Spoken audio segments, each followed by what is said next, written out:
السلام علیکم ورحمۃ اللہ وبرکاتہ۔ رب اشرح لی صدری ویسر لی امری واحلل عقدۃ من لسانی یفقہوا قولی رب زدنی علما۔ آج ہم دورہ قرآن میں مختصر دورہ قرآن میں پارہ نمبر 4 جو ہے اس کی تفسیر اور اس کا خلاصہ سمجھنے کی کوشش کرتے ہیں۔ پارہ نمبر 4 کی آیت نمبر 1، لیکن سورہ عمران کی آیت نمبر 92۔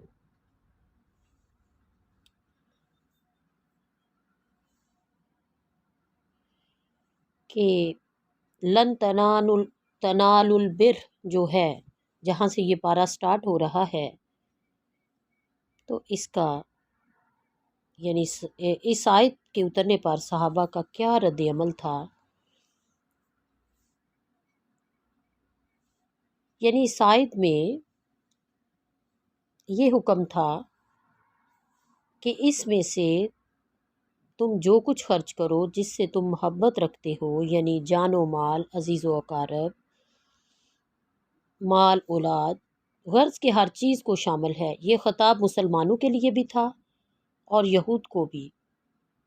مسلمانوں سے تو خطاب کی نسبت یہ معلوم ہوتی ہے کہ پچھلی آیت میں بیان فرمایا گیا کہ کافر کو خرچ کرنے سے کچھ بھی نفع حاصل نہیں ہوگا۔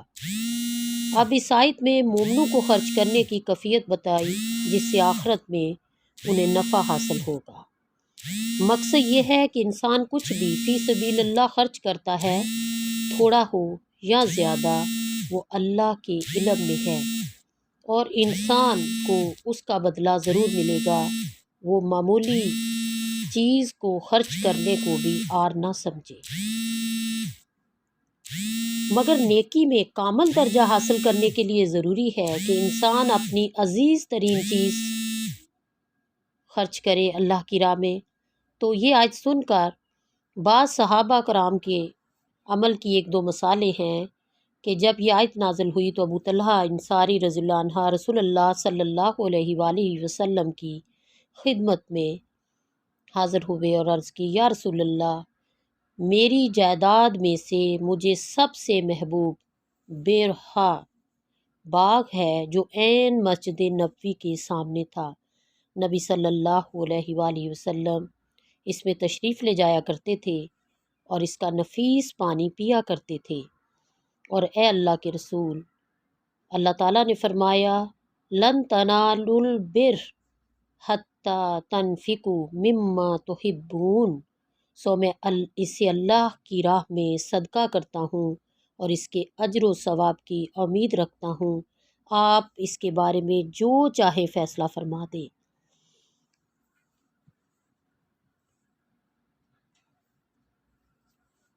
پھر اسی طرح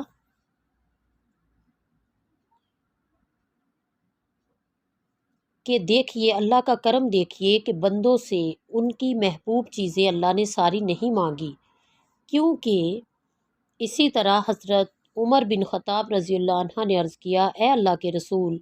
مجھے خیبر میں سے جو حصہ ملا اس سے بڑھ کر نفیس مال مجھے آج تک حاصل نہ ہوا، میں نے ارادہ کیا ہے کہ اسے صدقہ کر دوں۔ آپ صلی اللہ علیہ وآلہ وسلم نے فرمایا، اصل مال اپنے پاس رکھو اور اس کے پھل کو اللہ کی راہ میں تقسیم کر دو۔ چنانچہ عمر رضی اللہ عنہ نے اسے وقف کر دیا۔ تو اس جو آیت سے اور اس کے بعد یہ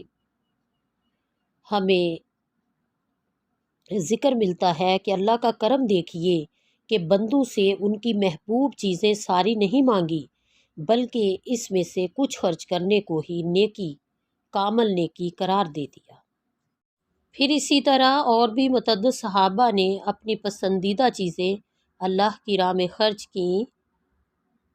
ان میں سے یعنی بعض ساری پسندیدہ چیزیں بھی خرچ کرنے کا حکم نہیں دیا، بلکہ پسندیدہ چیزوں میں سے کچھ، اس لیے یہی کوشش ہونی چاہیے کہ اچھی چیز صدقہ کیا جائے۔ یہ افضل اور کمال درجہ حاصل کرنے کا طریقہ ہے، جس کا مطلب یہ نہیں کہ کمتر چیز یا اپنی ضرورت سے زائد فالتو چیز یا استعمال شدہ پرانی چیز کا صدقہ نہیں کیا جا سکتا یا اس کا اجر نہیں ملے گا۔ آپ کر سکتے ہیں، آپ آپ کے پاس ضرورت سے زائد چیزیں ہیں، آپ ان کا بھی صدقہ کر سکتے ہیں، لیکن یہ ہے کہ اگر آپ ایسی چیز کا صدقہ کرتے ہیں جو آپ کو بہت پسند ہے، اس میں سے کچھ اگر آپ دوسروں کی بھی ضرورت پوری کر دیتے ہیں تو اللہ آپ کے درجات کو بہت بلند کرتا ہے، آپ کے صدقے کو قبول کرتا ہے۔ پھر اسی طرح حضرت یعقوب علیہ السلام پر جب انہوں نے اپنے اوپر اونٹ کا گوشت جو تھا وہ کھانے کو منع کر لیا تھا، تو ان کو کسی تکلیف کی وجہ سے ان کو ارکن نساء کا مسئلہ تھا، تو انہوں نے جب اس کو اپنے اوپر منع کر لیا تو پھر یہود نے ان پر کیا الزام لگایا؟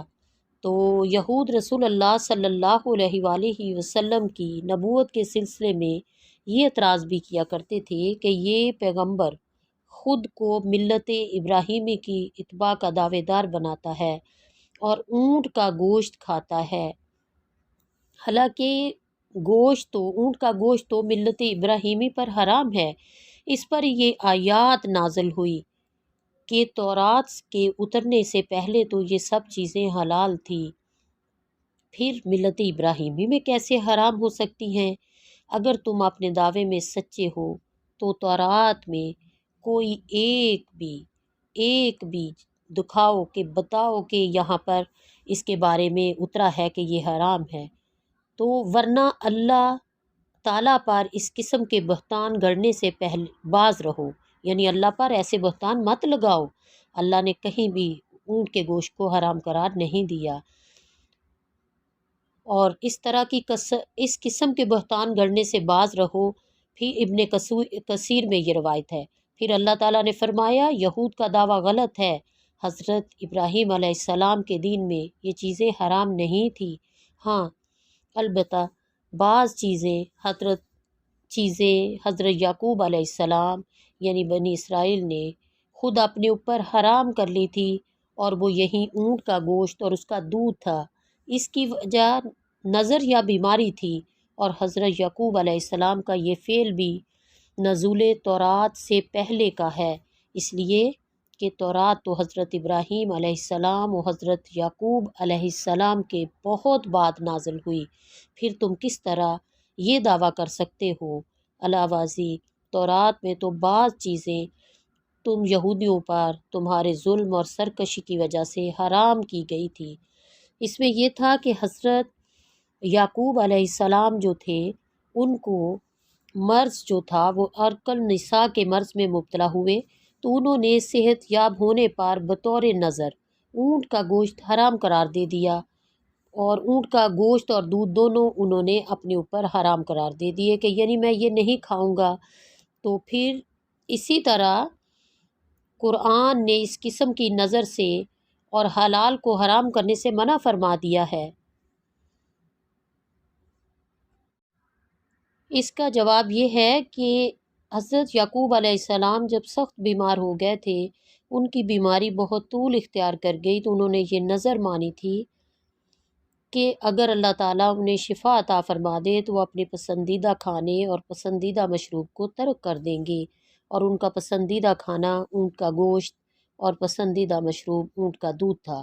یہ بات سن کر یہود نے آپ کی تصدیق کی۔ آپ نے فرمایا اے اللہ تو ان پر گواہ ہو جا، اور اسی مناسبت سے اس آیت کی بھی لن تنالوا البر حتی تنفقوا مما تحبون سے مناسبت بھی ظاہر ہے۔ آیت نمبر 96، بے شک پہلا گھر جو لوگوں کے لیے مقرر کیا گیا یقیناً وہی ہے جو مکہ میں ہے، یعنی بہت بابرکت اور جہانوں کے لیے ہدایت ہے۔ تو یہ اس چیز کا جواب ہے کہ یہود کے دوسرے شبہ کا یہ جواب ہے کہ ابراہیم علیہ السلام نے شام کی طرف ہجرت کی،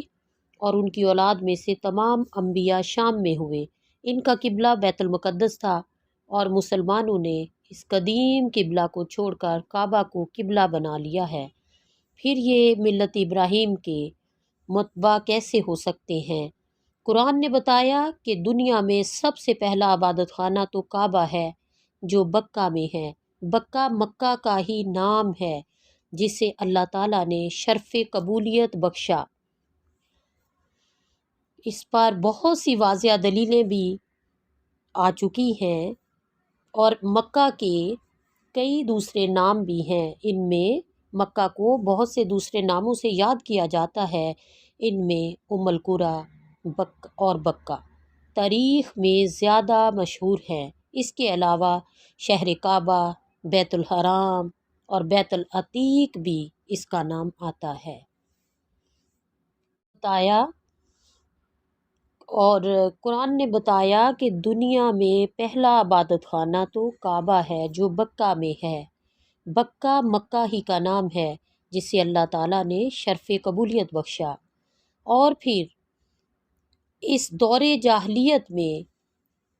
سے یہ محترم چلا آ رہا ہے، یہ گھر جو ہے یہ محترم چلا آ رہا ہے کہ اگر کسی کے باپ کا قاتل بھی اس میں داخل ہو جائے تو وہ اس سے طرز نہیں کرتا۔ اور پھر مقام ابراہیم یعنی وہ پتھر ہے جو اس بات کی دلیل ہے کہ اس کے بانی ابراہیم علیہ السلام ہے، اور یہ کہ یہی ابراہیمی قبلہ ہے، کیونکہ بیت المقدس کی تعمیر کعبۃ اللہ سے 40 برس کے بعد ہوئی۔ اور پھر ابو ذر رضی اللہ عنہ بیان کرتے ہیں کہ میں نے رسول اللہ صلی اللہ علیہ وآلہ وسلم سے سوال کیا، اے اللہ کے رسول، روئے زمین پر سب سے پہلی مسجد کون سی ہے؟ آپ نے فرمایا مسجد الحرام۔ پوچھا پھر کون سی؟ آپ نے فرمایا مسجد اقصیٰ۔ پھر پوچھا ان دونوں کے درمیان کتنی مدت ہے؟ آپ نے فرمایا 40 سال۔ یہ نشانیاں ہیں ابراہیم کے کھڑے ہونے کی جگہ، اور جو کوئی اس میں داخل ہوا وہ امن والا ہو گیا، اور اللہ کے لیے لوگوں پر اس گھر کا حج فرض ہے۔ جو اس کی طرف راستے کی طاقت رکھے، اور جس نے کفر کیا تو بے شک اللہ تمام جہانوں سے بے پرواہ ہے۔ عبداللہ بن مسعود رضی اللہ عنہ سے بھی یہ روایت ہے کہ اللہ کی اطاعت کی جائے، نافرمانی نہ کی جائے، اسے یاد رکھا جائے، بھلایا نہ جائے، اس کا شکر ادا کیا جائے، ناشکری نہ کی جائے۔ پھر اللہ تعالیٰ نے جیسا کہ اللہ تعالیٰ نے فرمایا سورہ تغابن کی آیت نمبر 16، سو اللہ سے ڈرو جتنی طاقت رکھو، کیونکہ موت کا علم ہی نہیں کہ کب آ جائے، اس لیے موت آنے تک ہر وقت اللہ تعالیٰ سے اسی طرح ڈرتے رہو۔ حکم کہ سب مل کر اللہ کی رسی کو مضبوطی سے پکڑ لو اور جدا جدا نہ ہو جاؤ، اور اپنے اوپر اللہ کی نعمت کو یاد کرو۔ اللہ نے تمہارے درمیان، تمہارے دلوں کے درمیان الفت ڈال دی تو تم سب اس کی نعمت سے بھائی بھائی بن گئے، ورنہ تم تو آگ کے گھڑے کے کنارے پر تھے، اللہ نے تمہیں اس سے بچا لیا۔ اور پھر اسی طرح اللہ تعالیٰ اپنی آیات کو کھول کھول کر بیان کرتا ہے تاکہ تم ہدایت پاؤ۔ رسی کو مضبوطی سے پکڑنے اور اختلاف و ضلالت سے بچنے کی صورت یہ ہے کہ تم میں سے ایک جماعت نیکی کا حکم دینے اور برائی سے منع کرنے کا فریضہ سر انجام دیتی رہے۔ جب تک اس قسم کی جماعت قائم رہے گی لوگ ہدایت پر رہیں گے۔ رسول اللہ صلی اللہ علیہ وآلہ وسلم نے فرمایا، تم میں سے جو شخص کوئی برائی دیکھے وہ اسے اپنے ہاتھ سے بدل دے، پھر اگر وہ طاقت نہ رکھے تو اپنی زبان سے، پھر بھی اگر وہ طاقت نہ رکھے تو اپنے دل سے، اور یہ ایمان کا سب سے کمزور درجہ ہے۔ کہ تم ان لوگوں کی طرح نہ ہو جانا جو الگ الگ ہو گئے اور ایک دوسرے کے خلاف ہو گئے، اور یہ ان کے پاس واضح احکام آ چکے، اور وہ یہی لوگ ہیں جن کے لیے بہت بڑا عذاب ہے۔ اس سے مراد بنی اسرائیل ہیں۔ معلوم ہوا کہ یہود و نصارہ کے باہمی اختلاف اور فرقہ بندی کی وجہ یہ نہ تھی کہ انہیں حق کا پتہ نہ تھا، وہ اس دلائل سے بے خبر تھے، بلکہ حقیقت یہ ہے کہ انہوں نے سب کچھ جانتے ہوئے بھی محض اپنی دنیاوی مفاد اور نفسانی اغراض کے لیے اختلاف اور فرقہ بندی کا راستہ اختیار کیا تھا، اور اس پر جمے ہوئے تھے۔ اسی لیے قرآن مجید نے مختلف طریقوں سے بار بار یہ تاکید فرمائی۔ ابو ہریرہ رضی اللہ عنہ سے روایت ہے کہ رسول اللہ صلی اللہ علیہ وآلہ وسلم نے فرمایا، یہود 71 یعنی 71 یا 72 فرقوں میں جدا جدا ہو گئے، اسی طرح نصارہ بھی، اور میری امت 73 فرقوں میں جدا جدا ہو جائے گی۔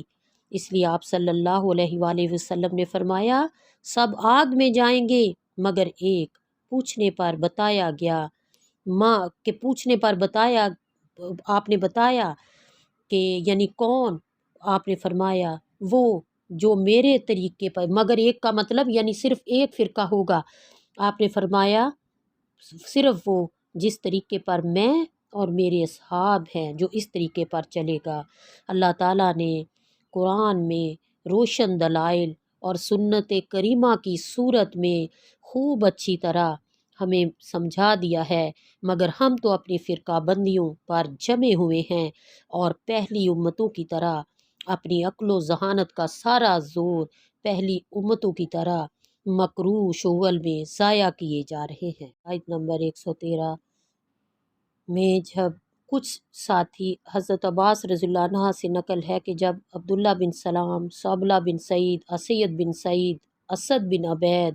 رضی اللہ عنہم اور ان کے دوسرے ساتھی مسلمان ہوئے اور اسلام میں رغبت رکھ کر پکے ہو گئے، تو یہودی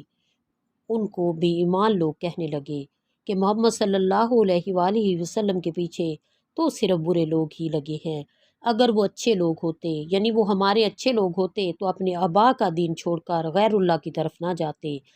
یعنی غیر کی طرف نہ جاتے۔ پھر اس پر اللہ تعالیٰ نے آیت نمبر سورہ ال عمران کی آیت نمبر 113 اور 114 نازل فرمائی، اور پھر اللہ تعالیٰ نے فرمایا یہ وہ لوگ ہیں جو رات کو قیام کرتے ہیں اور تہجد کی نماز میں قرآن کی تلاوت کرتے ہیں، یعنی یہ رسول اللہ صلی اللہ علیہ وآلہ وسلم کے فرما بردار ہے اور ان کی شریعت پر قائم ہیں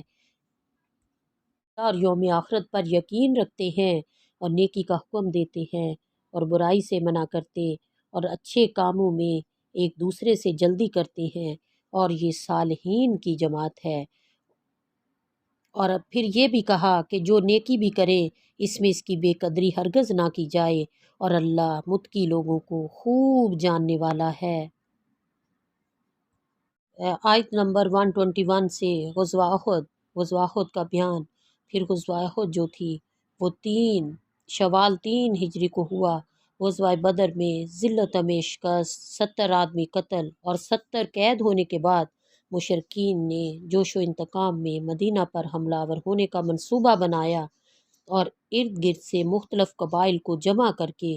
3000 کا مسلح لشکر لیا اور جبل احد کے قریب آ کر ٹھہر گئے۔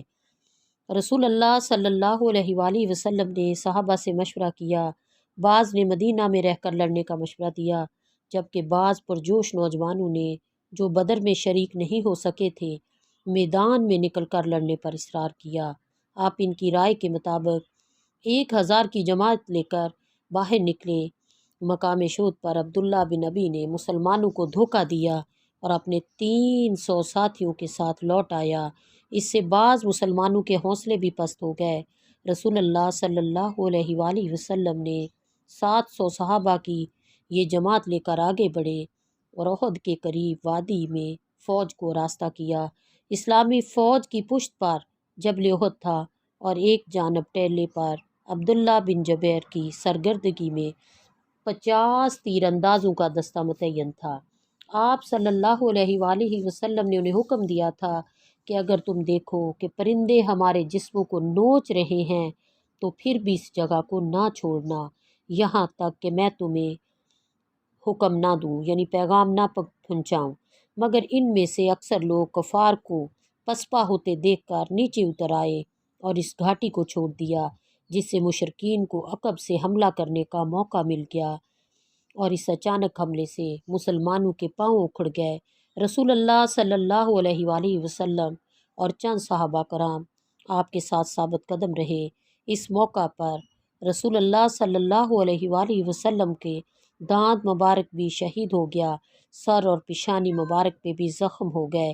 آخر کار صحابہ آپ صلی اللہ علیہ وآلہ وسلم کے ارد گرد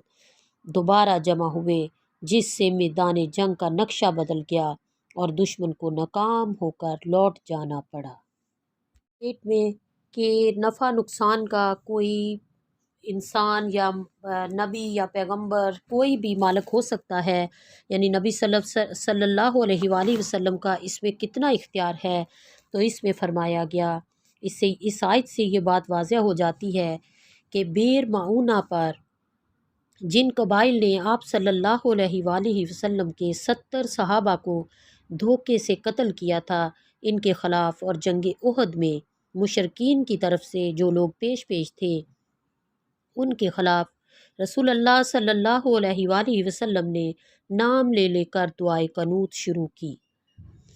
عبداللہ بن عمر رضی اللہ عنہ فرماتے ہیں کہ رسول اللہ صلی اللہ علیہ وآلہ وسلم نماز فجر کی دوسری رکعت میں رکوع کے بعد سر اٹھاتے تو سمی اللہ لمن حمیدہ ربنا ولک الحمد کے بعد یہ دعا کرتے، اے اللہ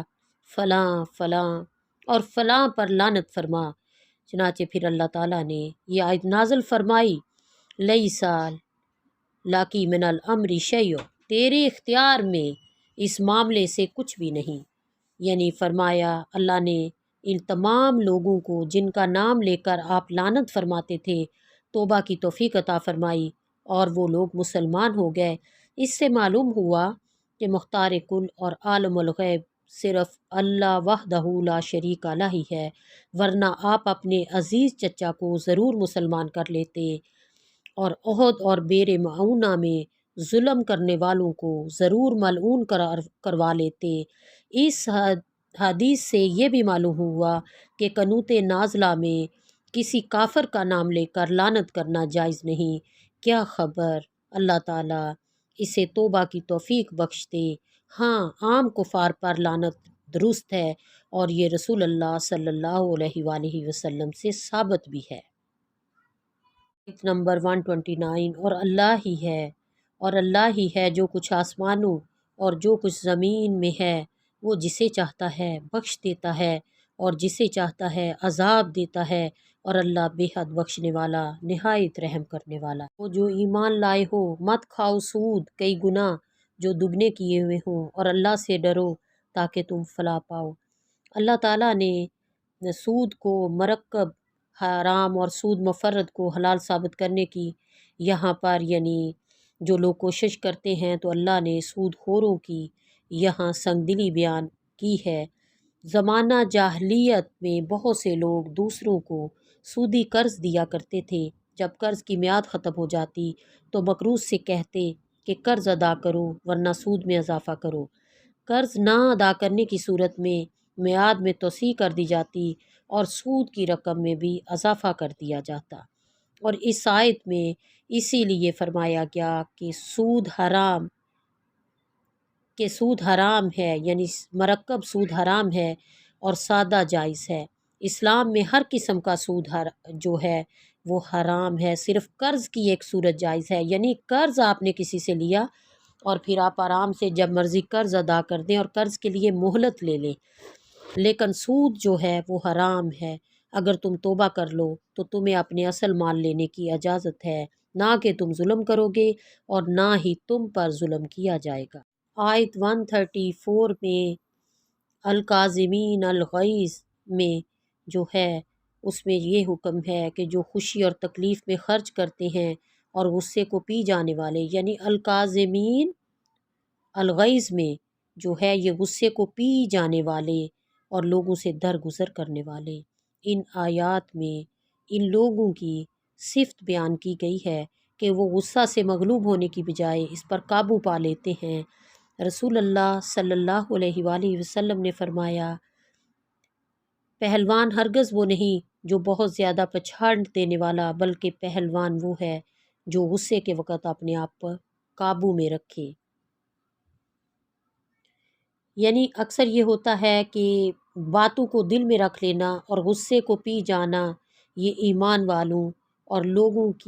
نیک لوگوں کی صفت ہے، اور یہ جو کہا جاتا ہے کہ میں تو دل کی بڑی صاف ہوں اور ہر بات منہ پر مار دیتی ہوں، ہر بات منہ پر کہہ دیتی ہوں، یہ اچھی صفت نہیں ہے۔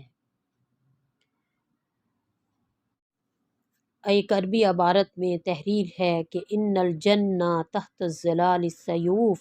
یعنی جنت جو ہے وہ تلواروں کے سائے تلے ہے۔ بعد وفات رسول صلی اللہ علیہ وآلہ وسلم پر خطبہ ابو بکر صدیق اور آپ نے کون سی آیت یعنی حضرت ابو بکر صدیق نے کون سی آیت تلاوت کی، اور اس خطبے کے بارے میں حضرت عمر اور ابن عباس کے کیا اقوال ہیں۔ حضرت عمر جو ہیں وہ حضرت عمر اور ابن عباس جو ہیں ان کے اقوال ہم یہاں دیکھتے ہیں کہ جب نبی اکرم صلی اللہ علیہ وآلہ وسلم کی وفات ہوئی تو بعض صحابہ اس بات پر آمادہ نہیں تھے۔ اس وقت حضرت ابو بکر صدیق نے خطبہ ارشاد فرمایا۔ ابو بکر رضی اللہ عنہ نے فرمایا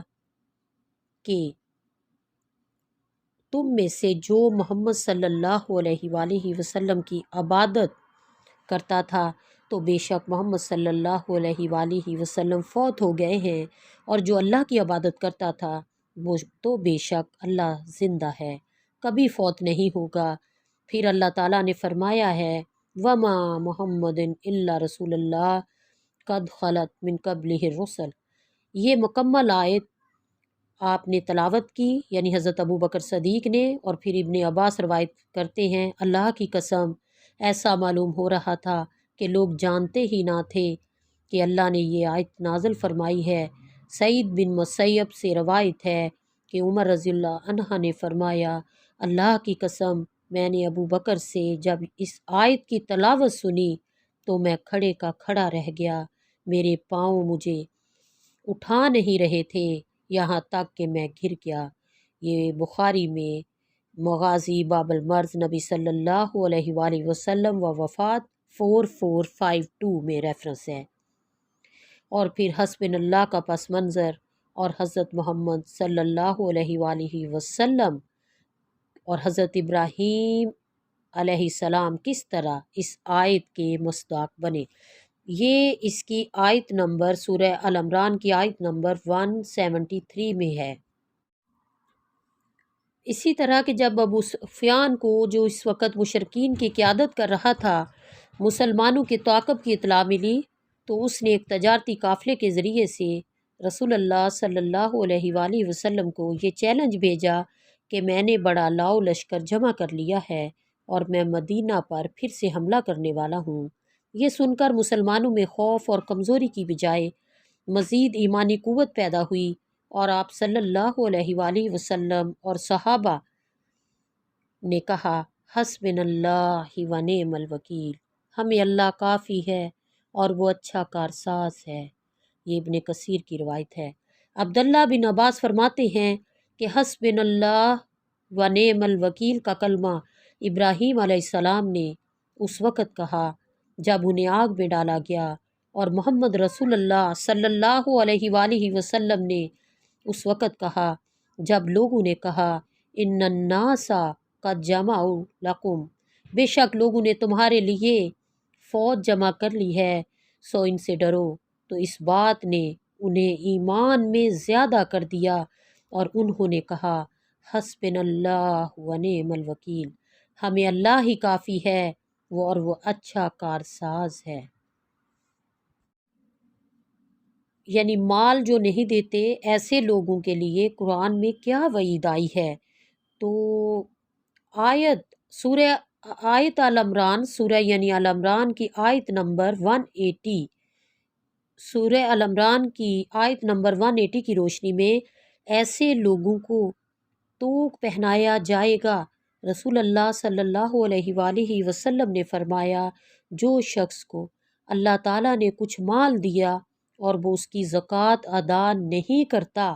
قیامت کے دن اس کے مال کو ایک گنجے سانپ کی شکل دے دی جائے گی اور وہ توق بنا کر اس کے گلے میں ڈال دیا جائے گا، وہ اسے اپنے دونوں جبڑوں سے پکڑے گا اور اس سے کہے گا میں ہوں تمہارا مال،